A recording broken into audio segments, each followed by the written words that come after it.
Welcome to the Church and Family Life podcast. We've got Colton Neifert with us today, longtime employee, to talk about AI and how we're using it with our thousands of resources to proclaim the sufficiency of Scripture.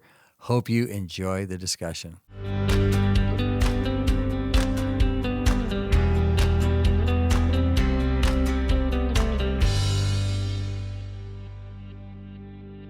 Okay, so Colton, you handle all of our IT, our website, our AI. Yes, Yes, sir. Hey, Colton, we've been working together for over a decade. Yep, You were an intern here when you were a baby, and you never left. that's right. I'm happy to stay. Man, I'm so glad you stayed. Wow, especially now. We're using AI. You're kind of leading the charge on that. Hey, our view of technology is use it to take dominion, okay? The tools allow tremendous efficiency. You get 100 personal assistants, out of technology. You're constantly working on making things more efficient in everything. Like there are things that we used to do that took a lot of time to check, and now they just are done automatically. We have these little personal assistants that work 24 hours a day on the website. It's pretty neat. Yeah, I really enjoy it. Super fun. So we're going to talk about AI. Okay, it's a fun conversation, and I think for the way that we're using AI, and we want to talk about the way we're using AI, but I'd like you to explain it in a few minutes. But we believe we have a duty to maximize our time. And so that's why we use the tools. And that's why we're so delighted with what you do for us. But there are two ways to use AI. One, you can use this vast data set in the world, that AI pulls from, or you can isolate your data set. That's what we do. We use AI internally from our own sermons, our own writings, and things like that. So the data has integrity. At least it has as much integrity as we do. Right. And that's sort of the problem, with all AI, and that is that it's created by fallen creatures. Yep. And so, and sometimes stupid creatures. Like somebody called it it's not AI.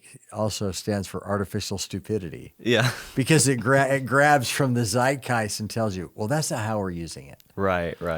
But anyway, let's just talk about it. What are some of the dangers of AI? Yeah, the dangers. Just like anything, there's plenty of potential, for harm. And technology at its core always just enables you to do what you want to do more efficiently. So there's plenty of destructive power there, for sure. Like any technology, it has the power to change the way that you think, and actually shape your soul. Mm-hmm. So it matters where you get your information. That's one of the great dangers. Right. I think one of the things that we've talked about as far as dangers too is it just in our sphere, the things that we work in, it would be a real problem to have it kind of taking over some pastoral duties. It's easy to let it maybe write good portions of your sermons or things like this, that it could do, really well. Hey, but, how about this? So we could put all my sermons together, right? And we could add, and we could just give AI to our people and say, what would Scott Brown say about this problem? Decades. I'm mad at my husband. What would Scott Brown counsel me in a counseling session? Decades after you're gone, it can still be preaching, expositionally every Sunday till we get to the end. I can live forever. You're right. That would be bad, actually. Oh my! So there are just remarkable things that you can do. AI is going to be used for evil.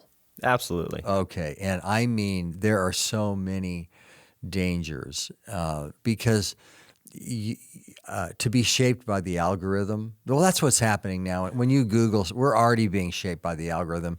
We're already being told what to think about things, even when we ask a question to Google in our computers. And AI just magnifies that problem.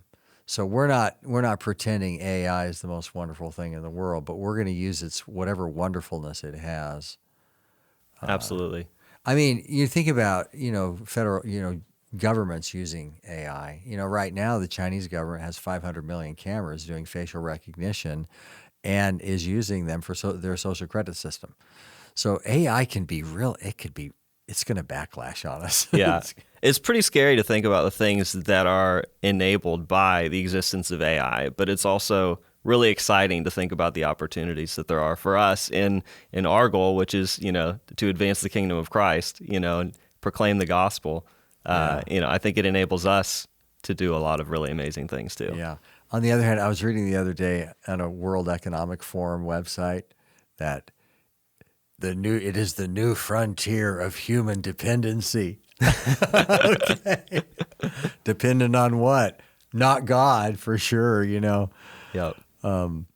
So, yeah, there really are dangers. I mean, doctored videos, fake videos.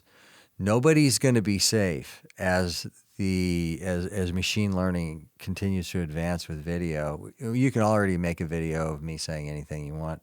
It might be a little clunky, but it's not that clunky, We've had, you can have Johnny Cash preach your sermons. Yeah. We've tested that with some personalities that we won't name. Okay. Yeah. We can have Paul Washer preach my sermons. Oh, yeah. And isn't that, yeah, we should probably do it. We might get might get a lot more traffic if we did. Oh my. Well, okay. So let's talk about how we're using AI. Yeah. Because it's pretty neat. You created all this and we love it. And it's really fun. So just walk us through how we're using it. Yeah, well, we started kind of playing around with it at the beginning of this year.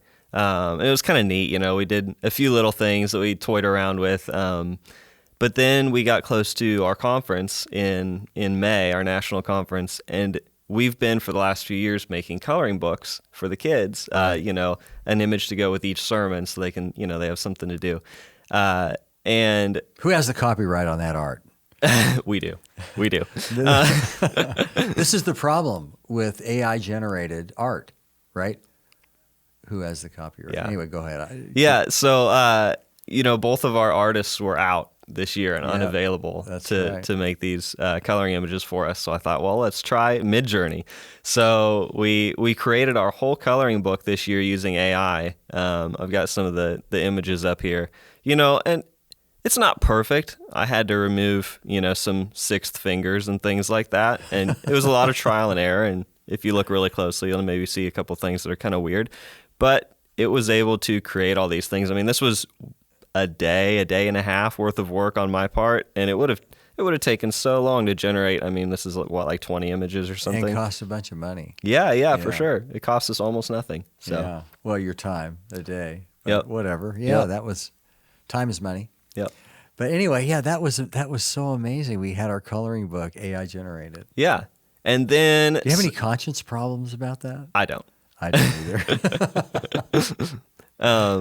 But can we sell this art now? Yeah, we can. Yeah, we have the copyright. Okay. Yep.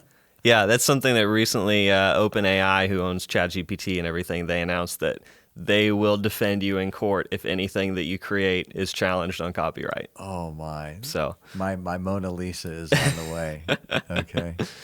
But so we have a spread for each message, at our conference, and on the right side we have the coloring book image, and on the left side we usually just have the description of the message that the speaker gave us, plus some space for notes. But since we were already doing this, I thought, man, let's see what else we can do. And using AI, we generated, based on the description that the speaker gave us, and the scripture text that they're preaching from, AI generated questions for the kids to answer, and also generated a word search based off of keywords that it would expect to be in this sermon. So now, of course, we vetted these things. We didn't just blindly generate this and print it and say, hey, have your kids answer these questions. But as we looked through it, there was nothing we needed to change. I have looked at dozens of these, and I haven't changed any of them. It is nice to have a human look at the thing. Yeah. Okay. So we do that, but those kids' worksheets, the way AI generates them, are fantastic. We use them in our church. That's so cool. And some other churches are using. Your church uses them Yeah. down in Texas. Yeah. I started using them, for our kids every Sunday morning, print one of these off. So Yeah, but that crossword puzzle is so neat. But also you created another page, a tracing page of the scripture, right? Yeah, and that's not so much AI, but just another neat thing for I the thought kids to that use. was AI generated. Okay, no, Yeah, but so yeah, we'll just tell about it. It's it's for church, for preaching, and your pastor's preaching on this text, and so you've created sort of a tracing for really little kids, to trace the scripture and actually copy the scripture text, right, by tracing the lines. Yeah, so we have a page where you just go on and put in the passage, and it will give you a page with the text and then the text to trace. Yeah, so that's neat. Okay, so you got a kids activity page. We did our coloring book for the conference, but that's not all we're doing. Right. So since we made that tool to generate that activity page, we just built a little UI over it so that anybody can use it. And I'll just demo it here really quick. If you give it the title of your sermon, and we say, all right, Scott Brown is preaching. The passage is John 1. And you can give it a description here or let AI generate the description. And then you tell it the date, and it will just take a few seconds here to look at what you've given it and generate this page. There it is. There you go. So it came up with this quick little description. It gives these questions, these keywords, and you can go in here and edit this stuff too if you say, this question's weird, let's get rid of it, or add your own questions or whatever. But it makes it really, really quick and easy to generate a page that can help your kids engage with the sermon. There you go. So what else? So we have the kids pages. We started doing transcription of all of our messages. It's amazing how well the AI does transcribing audio and video. Yeah. So all of our messages that are on our website, thousands of them, instantly transcribed. Yeah. Okay. Yeah. These are rough numbers, but I mean, the accuracy is incredible.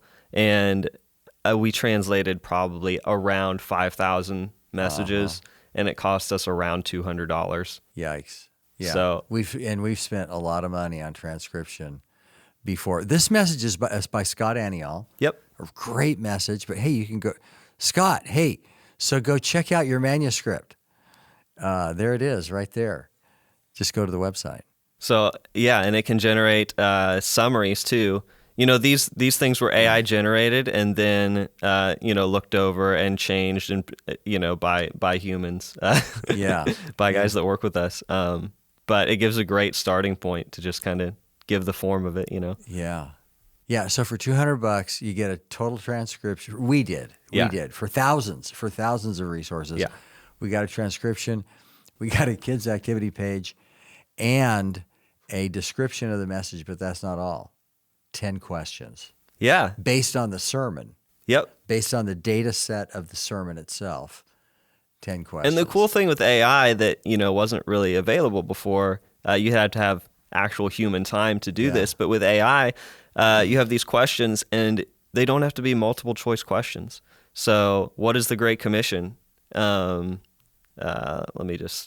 put something in there. All right, so we'll say it's Christ's command to proclaim the gospel to the nations, and we'll see if I'm right or wrong. It's telling me if I'm right or wrong based on the transcription. So it's not what does the AI think the Great Commission is. It's saying what did Scott Aniol say the Great Commission is. Okay. And what is the Great Commission? It's telling me I'm partially right here, so it's yellow. The Great Commission also includes baptizing new believers and teaching them to observe all things that Christ commanded. And it gives me citations from the video. So I can click here, and it'll start playing at that point in the video. No. And say, based on this is why we're saying you're partially right. That's crazy. So it's pretty cool. It opens up a lot of possibilities. Wow. Okay, but that's not all. Right. So since we had the transcription, and from the transcription we can do questions and kids activity pages and things, You can also do translation. So here's a sermon from our network. You got English. You can go over here to Chinese, and from the English transcription, it generates the Chinese transcription and also gives you audio. Okay, so it's Chinese. Colton, how do you know that's right? Well, Stop. Colton knows it's right because Colton speaks fluent Chinese. And we've also had some other Chinese nationals check this out. It's Mandarin. But this was very special because I know you've been speaking Chinese for almost a decade, Yep. right? And Chinese people tell me that they can't tell, that you're, from Texas. Chinese people are very gracious. They're very great. That's probably what it is. But anyway, so the Chinese is how good? It's very good. I'd say it's, in the top 90% accurate. There's maybe a couple of minor mistakes here and there. But a lot of times it's things in the transcription. It's more human errors where we might phrase something a certain way that technically means this, but we understand it to mean something else. But some of those things are also lost just from going from audio to transcription, where you would understand by the inflection of their voice they meant this, but in the transcription that's not clear. Yeah. And you have untranslatable colloquialisms and figures of speech that aren't universal, to other languages. So how many languages can you click on? Let's see.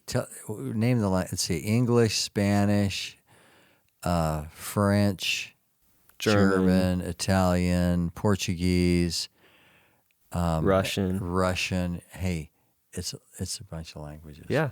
You just click on it. Now, we have a disclaimer.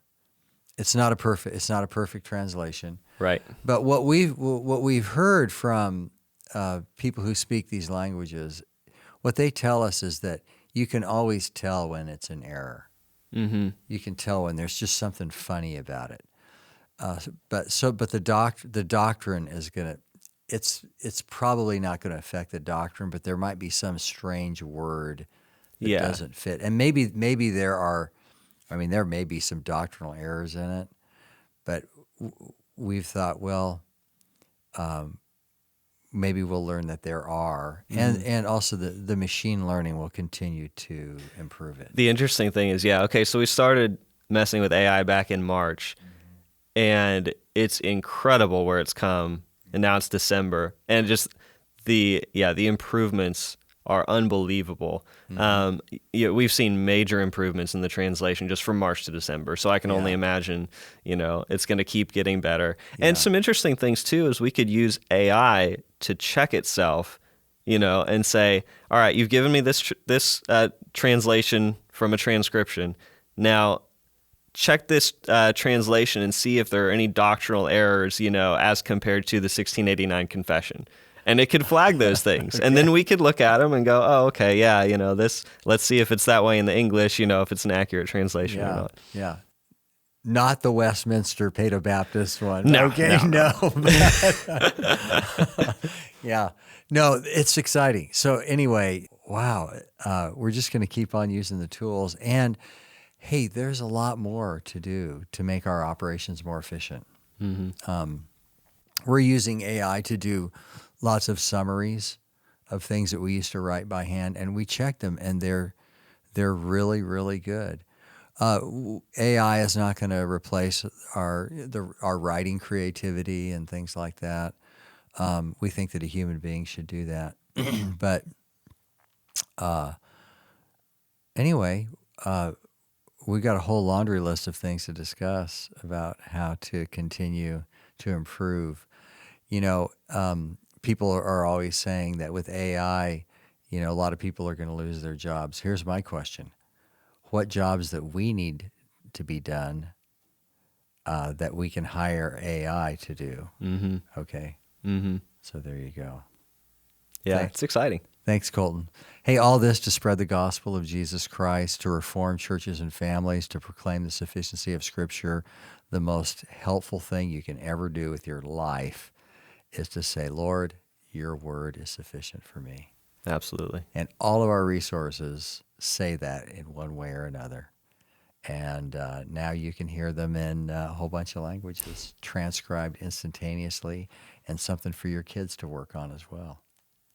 Okay, good deal. And thank you for joining us on the Church and Family Life podcast. Hope you can join us next time. I hope this resource was a blessing to you. It's our desire to equip a generation to walk in the sufficiency of Scripture for church and family life. All this is made possible by those who support us. Would you consider coming alongside and helping us proclaim the sufficiency of Scripture for church and family life?